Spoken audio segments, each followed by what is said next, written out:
mengalir di bait suci. Perkara ajaib pun terjadi, kuasa mujizat nyata, karena Roh Allah sedang bekerja. Roh Kudus hadir di sini, mengalir di bait suci. Perkara ajaib pun terjadi, kuasa mujizat nyata, karena Roh Allah sedang bekerja. Tiada yang mustahil dan tiada yang sukar bila Roh Allah turut bekerja. Tiada yang mustahil bagi orang percaya, karena Roh Allah turut bekerja di antara kita.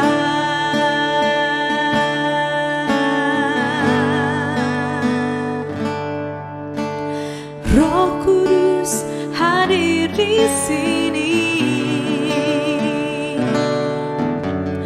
mengalir di bait suci. Perkara ajaib pun terjadi, kuasa mujizat nyata, karena Roh Allah sedang bekerja. Tiada yang mustahil dan tiada yang sukar bila Roh Allah turut bekerja. Tiada yang mustahil bagi orang percaya, karena Roh Allah turut bekerja. Tiada yang mustahil dan tiada yang sukar bila Roh Allah turut bekerja. Tiada yang mustahil bagi orang percaya, karena Roh Allah turut bekerja. Karena Roh Allah turut bekerja. Karena Roh Allah turut bekerja di antara kita.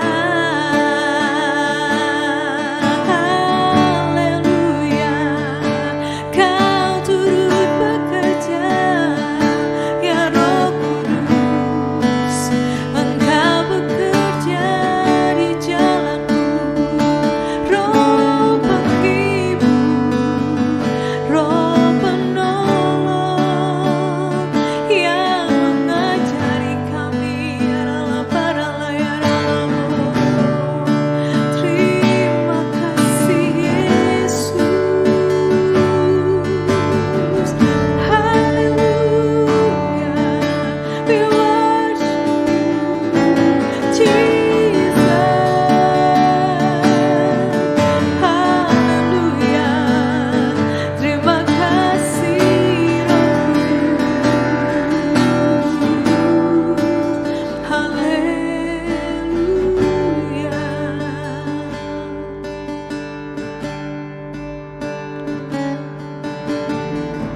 Waymaker, miracle worker, promise keeper, light in the darkness, my God, there is who you are.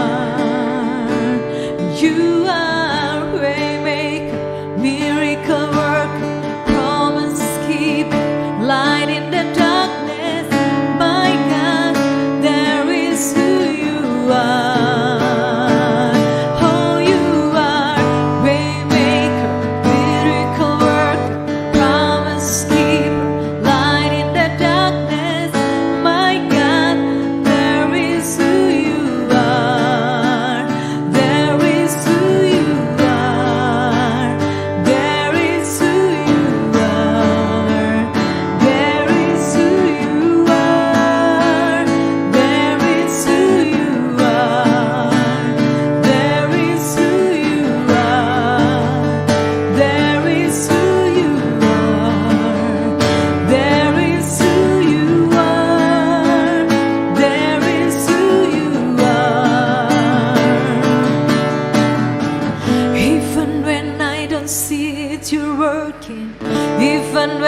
I don't feel it, you're working.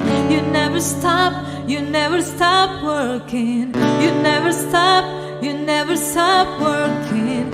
Even when I don't see it, you're working. Even when I don't feel it, you're working. You never stop working. You never stop working. Even when I don't feel it, you're working. Even when I don't see it, you're working. You never stop working. You never stop. There is who you are. There is who you are. There is who you are. There is who you are. There is who you are. There is who you are. There is who you are. There is who you are. You are waymaker, miracle worker, promise keeper, light in the darkness. My God, there is who you are. You are waymaker, miracle worker, promise keeper, light in the darkness. My God, there is who you are. There is who you are. There is who you are. There is who you are. There is who you are. There is who you are. There is who you are. There is who you are. There is who you are.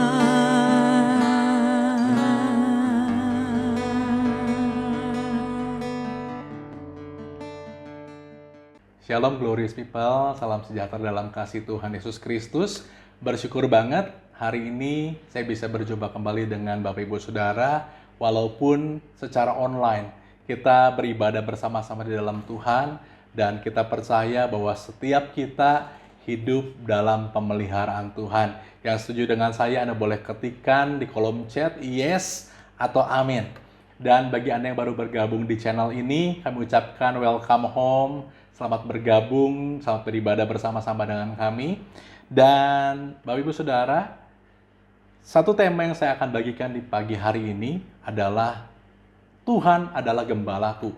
Sebuah statement yang mungkin sering kali kita dengar, tetapi saya percaya bahwa hari-hari ini penting untuk kita tahu dan yakin bahwa kehidupan kita dipeliharakan oleh Tuhan kita, Tuhan yang sempurna. Dan perikop yang akan dibagikan pada pagi hari ini diambil dari Mazmur 23, ayat yang pertama sampai dengan ayat yang ke-6. Saya akan bagikan buat Bapak Ibu Saudara. Ayat yang pertama, Mazmur Daud, Tuhan adalah gembalaku, takkan kekurangan aku. Ia membaringkan aku di padang yang berumput hijau, Ia membimbing aku ke air yang tenang, Ia menyegarkan jiwaku. Ia menuntun aku di jalan yang benar oleh karena namanya. Ayat yang keempat, sekalipun aku berjalan dalam lembah kekelaman, aku tidak takut bahaya, sebab Engkau besertaku. Gadamu dan tongkatmu, itulah yang menghibur aku. Ayat yang kelima, Engkau menyediakan hidangan bagiku di hadapan lawanku. Engkau mengurapi kepalaku dengan minyak, pialaku penuh melimpah. Kebajikan dan kemurahan belaka akan mengikuti aku seumur hidupku. Haleluya. Demikian indahnya pernyataan Tuhan melalui Mazmur ini, bahwa kita punya Tuhan yang menjadi gembala kita. Dari perikop ini Bapak Ibu Saudara, ada figur gembala yang kita miliki. Siapa gembala yang kita miliki dalam kehidupan kita? Tidak lain adalah Tuhan Yesus sendiri. Dan figur yang berikutnya, ada gembala, ada domba. Kita jemaat-jemaat Tuhan digambarkan seperti seekor domba. Domba adalah seekor hewan yang sangat membutuhkan perhatian yang konstan, perlu perlindungan yang konstan, perlu perhatian yang konstan. Dan dia sangat membutuhkan gembala dalam kehidupannya. Sama seperti saya dan saudara semua. Di luar Tuhan kita nggak bisa berbuat apa-apa, demikian firman Tuhan katakan. Tetapi hanya di dalam Tuhan kita sanggup dan cakap melakukan segala sesuatu. We need a shepherd. Kita perlu gembala. Yang setuju dengan saya boleh ketikkan gembala. Haleluya. Dan dari bagian firman Tuhan di pagi hari ini yang kita baca, saya mau memperkenalkan ada 7 karakter Tuhan yang bisa kita lihat di sana. Yang pertama, ayat yang pertama dikatakan Tuhan adalah gembalaku, takkan kekurangan aku. Atau bahasa lain yang kita bisa gunakan adalah Jehovah Rohi, Tuhan adalah gembala. Amin. Tuhan Yesus adalah gembala agung kita. Yang kedua dikatakan, takkan kekurangan aku. Waktu kita punya gembala yang memelihara kita, hidup kita selalu dicukupkan. Kita memiliki Tuhan yang menyediakan, atau kita mengenalnya dengan Jehovah Jireh. Anda boleh ketikkan Jehovah Jireh. Yang berikutnya, ayat yang kedua dikatakan, Ia membaringkan aku di padang yang berumput hijau. Kalau seekor domba bisa berbaring di padang yang berumput hijau, pastinya dia memiliki damai sejahtera. Dan figur Tuhan yang muncul, karakter Tuhan yang muncul dalam bagian ini adalah Jehovah Shalom. Tuhan yang memberikan damai sejahtera dalam kehidupan kita, dalam kehidupan saya, dalam kehidupan saudara. Yang berikutnya dikatakan seperti ini. Ayat yang ketiga, Ia menyegarkan jiwaku. Atau karakter yang bisa kita gunakan adalah Jehovah Rafa, Tuhan yang menyembuhkan, Tuhan yang memulihkan, Tuhan yang menyegarkan.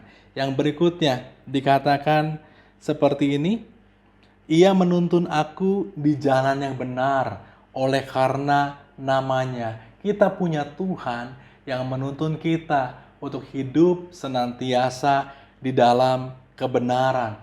Karakter yang bisa kita gunakan atau kita panggil adalah Jehovah Tsidkenu. Anda boleh ketikkan Jehovah Tsidkenu. Yang berikutnya dikatakan seperti ini. Sekalipun aku berjalan dalam lembah kekelaman, ya, ada Tuhan yang menyertai kita dalam lembah kekelaman. Dia Jehovah Nisi. Yang terakhir, dikatakan bahwa aku tidak takut bahaya sebab Engkau besertaku. Karakter Tuhan yang berikutnya yang bisa kita gunakan adalah Jehovah Shammah. Tuhan ada di sana. Saya diingatkan Bapak Ibu Saudara, beberapa waktu yang lalu ketika saya dihadapkan pada sebuah pilihan, apakah saya harus tetap bekerja atau mengambil keputusan untuk keluar dari pekerjaan saya dan mengambil sebuah tantangan yang baru. Secara nggak sengaja, di tengah kebingungan saya waktu itu, saya sedang setir mobil dan di depan saya tiba-tiba ada mobil pick up. Di Bandung tentunya banyak mobil pick up ya Bapak Ibu Saudara ya.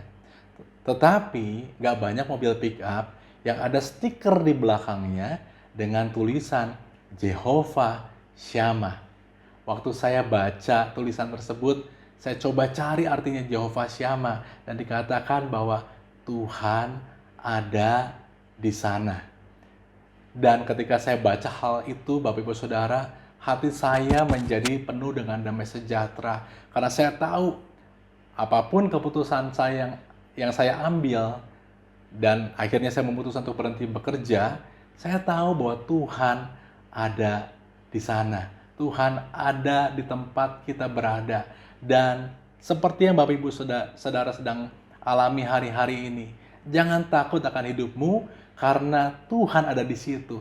Tuhan mau berperkara dalam kehidupan saya, dalam kehidupan saudara. Yang setuju dengan saya boleh ketikkan amin. Haleluya. Baiklah Bapak Ibu Saudara, kalau kita bicara tentang gembala, kalau kita bicara tentang Tuhan, mengenal Tuhan sebagai gembala kita adalah sesuatu hal yang penting. Karena waktu kita mengenal Tuhan, maka akan membuat kita berani. Anda boleh ketikkan berani. Membuat kita berani untuk menghadapi apapun. Kenapa kita berani? Kita berani menghadapi apapun karena kita tahu bahwa kita tidak berjalan sendirian.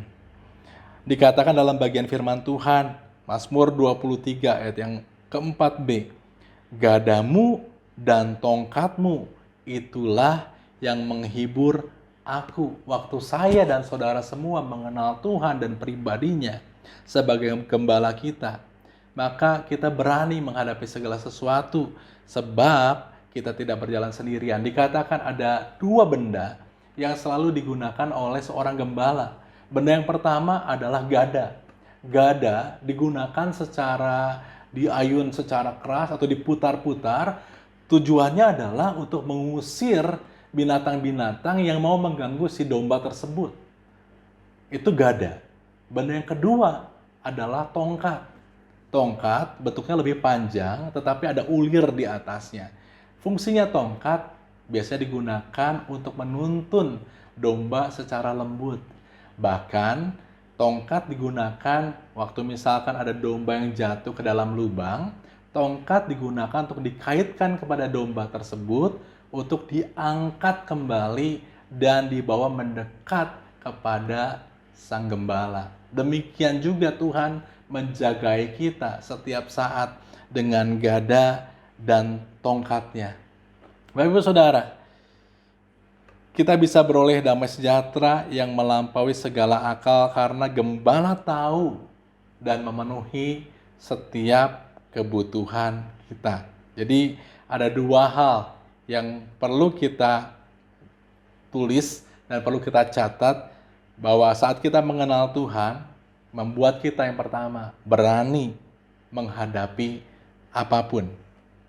Hal yang kedua, waktu kita mengenal Sang Gembala kita bisa memperoleh damai sejahtera yang melampaui segala akal. Kenapa? Karena gembala kita tahu dan memenuhi setiap kebutuhan kita. Haleluya. Nah, bicara tentang kebutuhan, ada hal-hal yang dipenuhi oleh seorang gembala untuk setiap domba-dombanya. Karena ternyata domba tersebut punya kebutuhan. Ada 4 kebutuhan yang dimiliki oleh seekor domba. Yang pertama, domba memiliki kebutuhan untuk bebas dari rasa lapar, Bapak Saudara. Saudara bisa bayangkan bahwa domba tersebut tidak akan merasa tenang, tidak akan merasa damai kalau dia tidak kenyang. Kalau dia merasa lapar. Ya, apalagi kalau kita bicara dalam hidup manusia, seringkali nih terutama pria akan sangat menjadi emosional ketika dia memiliki rasa lapar. Dan katanya begini, segala masalah bisa diselesaikan di meja makan. Dan itu kebutuhan yang pertama, Bapak Saudara. Domba perlu dicukupi kebutuhan akan rasa laparnya. Dan Tuhan kita adalah Tuhan yang memelihara kehidupan setiap anak-anaknya. Bapak Saudara masih bisa ingat ketika bangsa Israel ada di padang gurun. Di tengah rasa kelaparan mereka, Tuhan memberikan mana dan juga burung puyuh, di mana mereka bisa menikmati makan secara tidak berkekurangan, bahkan sangat cukup untuk mereka nikmati di hari itu. Yang kedua, kebutuhan domba yang perlu dipenuhi gembala adalah kebebasan dari rasa takut. Hari-hari ini menjadi penting untuk kita bisa dibebaskan dari rasa takut. Lawan dari ketakutan adalah damai sejahtera. Dan waktu kita tahu kita berjalan bersama dengan gembala yang benar, maka saya dan saudara semua memiliki damai sejahtera dan ketakutan, kekhawatiran yang iblis coba taruh dalam kehidupan kita menjadi terkalahkan ketika kita punya damai sejahtera yang dilimpahkan Tuhan. Yang ketiga, Domba perlu kebebasan dari gesekan. Ya, seperti manusia. Manusia punya tantangan terhadap sesamanya. Domba juga, mereka seringkali bergesekan antara satu domba dengan domba yang lain. Misalkan waktu berebut makanan atau yang lainnya. Tuhan mengajarkan bagaimana caranya kita bebas dari gesekan, yaitu punya hidup yang penuh dengan pengampunan. Kalau kita tidak punya pengampunan dalam kehidupan kita, maka sulit rasanya untuk kita hidup dalam damai sejahtera. Dan yang keempat, domba perlu memiliki kebebasan dari hama. Ternyata menarik sekali Bapak Ibu Saudara bicara tentang hal ini. Ada satu penyakit yang sering dialami oleh ternak, baik itu sapi, kambing, atau domba. Penyakit tersebut namanya miasis. Miasis ini penyakit yang disebabkan oleh lalat, di mana seringkali lalat menaruh telurnya di mana-mana, bahkan lalat menaruh telurnya di hidung domba. Ketika lalat menaruh telurnya di hidung domba, maka yang terjadi adalah tentunya domba merasa tidak nyaman. Ada rasa gatal yang amat sangat yang dia alami. Dan selanjutnya, domba sering mengalami iritasi. Kenapa iritasi? Beda dengan manusia. Kalau ada rasa gatal tinggal digaruk. Domba nggak bisa seperti itu Bapak Ibu Saudara. Ketika ada rasa gatal yang dia rasakan, yang dia lakukan adalah dia coba menggesek-gesekkan kepalanya ke benda-benda yang lebih keras. Dan akibatnya seringkali terjadi iritasi. Ada luka yang dialami. Dan dia tentunya merasa tersiksa, terganggu. Akibat hal itu seringkali menjadi kehilangan nafsu makan, kehilangan kenyamanan tentunya. Bukankah itu juga yang kita alami, Bapak Saudara? Seringkali iblis menaruhkan hal-hal yang mencuri damai sejahtera kita. Ada intimidasi yang iblis taruh, kekhawatiran akan masa depan, sakit penyakit, kekhawatiran akan masalah ekonomi, dan dia selalu menteror kita hari-hari ini. Apalagi waktu kita mendengar berita-berita, melihat berita-berita yang kelihatannya jarang banget yang positif, dan seringkali iblis tunggangi hal-hal tersebut untuk menaruhkan benih-benih ketakutan yang menghantui di setiap pikiran saudara dan saya. Apa yang gembala lakukan ketika domba-domba tersebut punya resiko berhadapan dengan miasis? Waktu dulu nggak ada obat yang bisa digunakan selain minyak. Jadi dikatakan bahwa gembala mengurapi dengan minyak, Bapak Ibu Saudara. Kalau kita lihat dalam Mazmur 23 tadi, dikatakan seperti ini, Mazmur 23 ayat 5b. Engkau mengurapi kepalaku dengan minyak, sama seperti domba yang diurapi dengan minyak. Tujuannya adalah untuk menghindari lalat menaruh telurnya di kepala si domba. Demikian juga Tuhan rindu mengurapi setiap kita dengan minyak. Minyak bicara tentang apa? Minyak bicara tentang urapan. Urapan yang kita alami hanya didapatkan ketika kita ada di dalam hadirat Tuhan. Saudara boleh ketikkan hadirat Tuhan. Hari-hari ini nggak ada tempat yang lebih baik selain kita tinggal dalam hadirat Tuhan. Dan pertanyaannya pada kesempatan kali ini, bagaimana caranya untuk kita mengalami hadirat Tuhan? Ya, ada beberapa hal. Ada 3 hal yang saya ingin bagikan pada pagi hari ini, Bapak Ibu Saudara. How to experience the presence of God. Bagaimana kita bisa menikmati hadirat Tuhan. Hal yang pertama, mari kita datang atas setiap undangan Tuhan. Firman Tuhan katakan, marilah datang kepadaku, hai engkau yang letih lesu dan berbeban berat, aku akan memberikan kelegaan kepadamu. Ada lagi firman Tuhan yang mengatakan, mari masuk ke dalam tata kasih karunia, hampiri dengan penuh keberanian. Demikian juga Tuhan mengajak kita untuk datang. Mari datang dengan apa adanya. Bersyukur Tuhan kita bukan Tuhan yang mensyaratkan banyak hal untuk kita datang. Very simple, sangat sederhana yang kita bisa mulai lakukan untuk mengalami hadirat Tuhan. Yang pertama, mari kita datang. Seringkali yang terjadi adalah kita tahu kita perlu. Kita tahu bahwa kita membutuhkan Tuhan.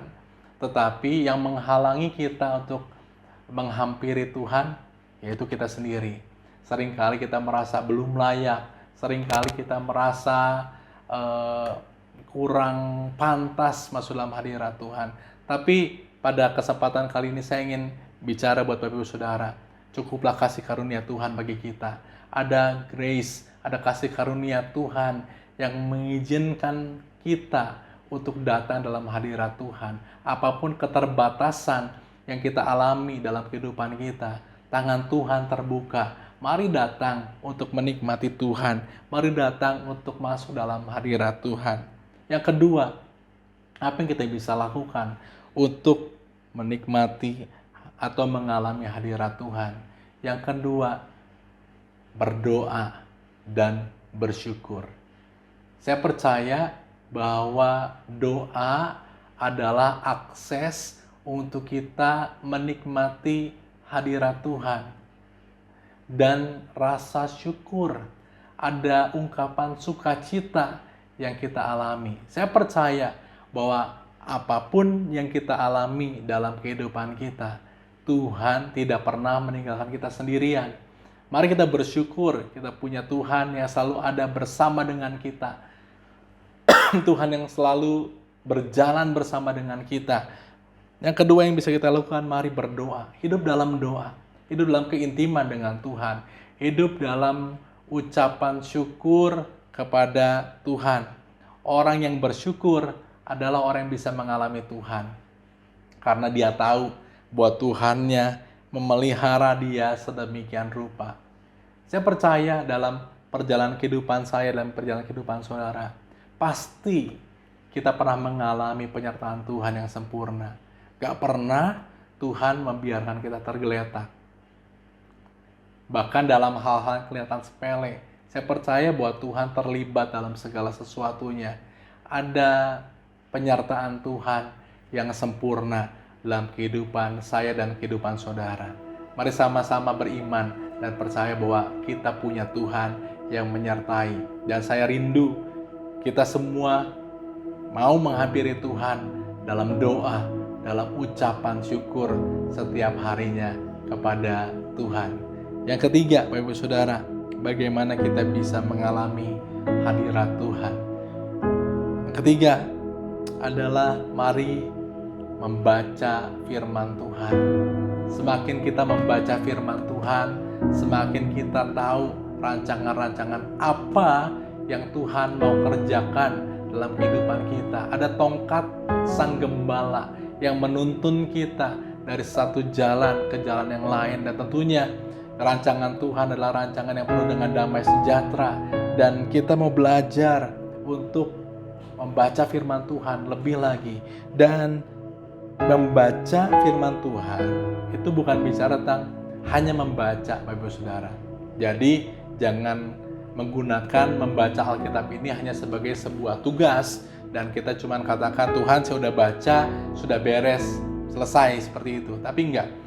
Waktu kita membaca firman Tuhan, sebetulnya kita sedang mencari apa yang Tuhan mau. Kita sedang menjadi God seeker dan kita mencari kebenaran Tuhan. Carilah Tuhan, maka kita akan menemui Tuhan lebih lagi dan kebenaran Tuhan akan kita dapatkan. Carilah dahulu kerajaan Allah dan kebenarannya. Tuhan katakan cari, bukan sekedar baca, tapi carilah dahulu kerajaan Allah dan kebenarannya, dan semuanya ada dalam firman Tuhan. Maka semuanya akan ditambahkan kepadamu. Kita Kita percaya Bapak Ibu Saudara lewat 3 hal ini yang kita lakukan. Yang pertama, saya ulangi, yang pertama kita datang. Yang kedua, kita berdoa dan bersyukur. Yang ketiga, kita mencari apa yang Tuhan kehendaki melalui pembacaan firman Tuhan. Maka kita bisa mengalami hadirat Tuhan, pengurapan Tuhan dalam kehidupan saya dan kehidupan saudara. Hari-hari ini bukanlah hari-hari yang gampang untuk dilalui, tetapi saya percaya bahwa Tuhan mau berperkara dalam kehidupan saya dan kehidupan saudara.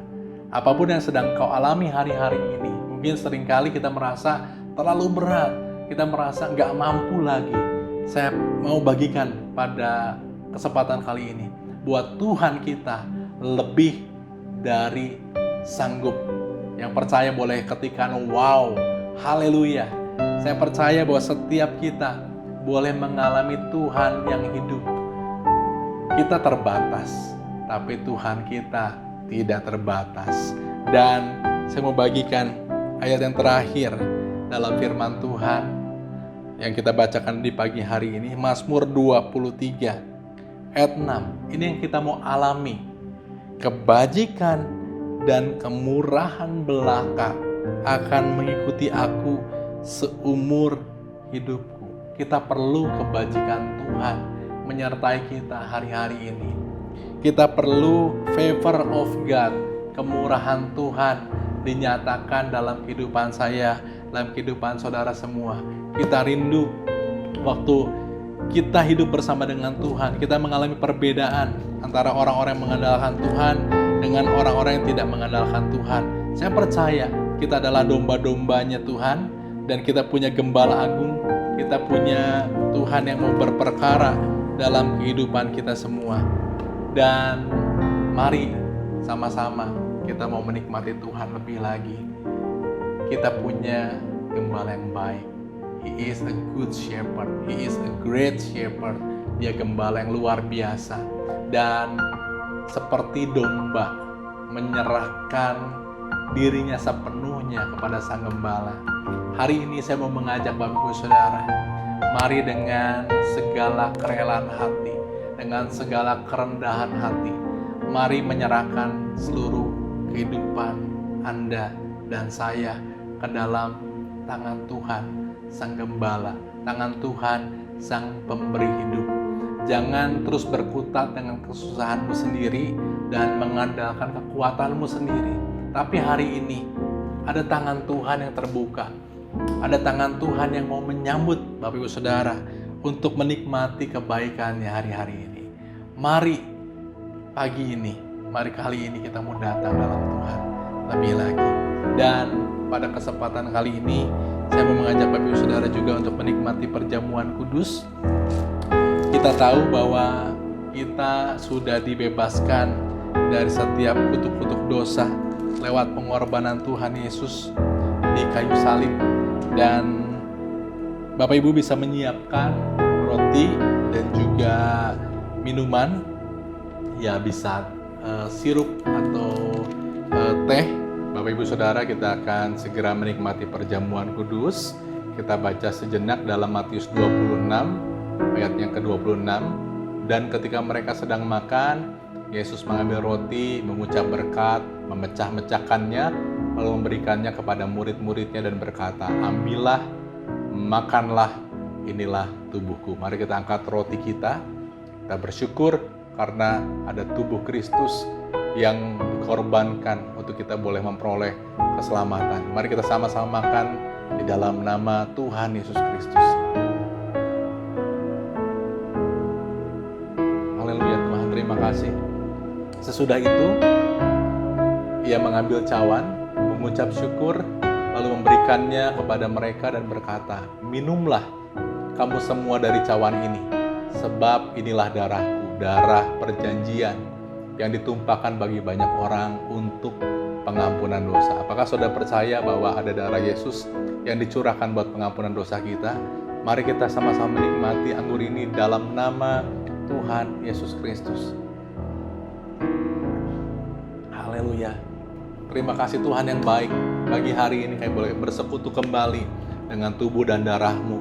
Kami bersyukur karena pengorbanan-Mu di kayu salib Tuhan bukan suatu hal yang percuma, tapi memberikan kami pengharapan dan keselamatan. Kami bersyukur Tuhan karena hidup kami aman dalam tangan-Nya Tuhan. Kami hidup dalam tuntunan Sang Gembala Agung ya Bapa. Kami bersyukur karena penyertaan-Mu sempurna dalam kehidupan kami. Seperti firman pagi hari ini juga, kami percaya Tuhan, You are my shepherd. Engkau adalah gembalaku yang menuntun kami di setiap tantangan-tantangan yang kami hadapi. Kami tahu kami tidak sendirian, kami berjalan bersama dengan Tuhan. Pagi hari ini juga Tuhan, kami mau ucapkan berkat buat gereja-Mu, GPP Gloria Tuhan. Kami percaya bahwa gereja ini adalah milik-Mu, Tuhan yang campur tangan, Tuhan yang berkuasa dan memegang gereja ini Tuhan. Kami percaya Tuhan, ada generasi yang dibangkitkan, ada kuasa Tuhan yang dicurahkan. Mujizat-Mu tetap ada dulu, sekarang sampai selama-lamanya. Kami berdoa buat para pengerja, seluruh jemaat-Mu Tuhan. Kami percaya Tuhan, setiap kebutuhan kami, apa yang kami perlukan, Tuhan mencukupinya. Kami juga berdoa buat bangsa ini, bangsa Indonesia Tuhan. Kami percaya bahwa bangsa ini perlu belas kasihan-Mu. Kau berkati Tuhan, Bapak Presiden, Bapak Wakil Presiden, seluruh menteri-menteri yang ada dalam kabinet Tuhan. Berikan kemampuan buat mereka mengelola bangsa ini. Berikan roh yang takut akan Tuhan. Kami percaya pertolongan Tuhan, ya dan amin. Kami juga berdoa buat masyarakat Indonesia Tuhan. Kami percaya mereka diberikan kelemah lembutan, diberikan ketaatan ya Bapa. Boleh mematuhi setiap aturan-aturan yang dibuat oleh pemerintah ya Bapa. Kami percaya Tuhan, bangsa ini adalah milik-Mu. Kami tahu Tuhan, setiap masalah yang dihadapi oleh bangsa ini, Tuhan mengerti dan Tuhan mau memulihkan di dalam nama Tuhan Yesus Kristus. Kami percaya juga Tuhan, setiap jemaat-Mu yang sakit disembuhkan di dalam nama Tuhan Yesus, yang punya beban masalah dalam ekonominya, dalam apapun juga yang menjadi pergumulan mereka di hari-hari ini. Ada Engkau Tuhan, Sang Gembala yang baik, yang menolong, yang menyertai. Sekalipun aku berjalan dalam lembah kekelaman, aku tidak takut bahaya, karena gadamu dan tongkat-Mu yang menghibur kami. Terima kasih Tuhan, kami bersyukur untuk pagi hari ini. Terima kasih Tuhan untuk kehadiran-Mu di ibadah hari ini Tuhan. Dan kami mau bersama-sama Tuhan bersyukur buat segala kebaikan yang sudah Tuhan berikan buat kami semua. Mari Bapak Ibu Saudara, kita akan tutup ibadah pada pagi hari ini. Kita tengahkan tangan kita. Kiranya Tuhan memberkati engkau dalam setiap langkah dan perjalanan kehidupan-Mu. Tuhan melindungi engkau, dan kiranya penyertaan dari Roh Kudus senantiasa mengiringi setiap langkah kehidupan kita dari hari ini sampai Tuhan Yesus datang kedua kali. Terima kasih ya Tuhan. Haleluya. Amin. Tuhan memberkati. Happy Sunday Church.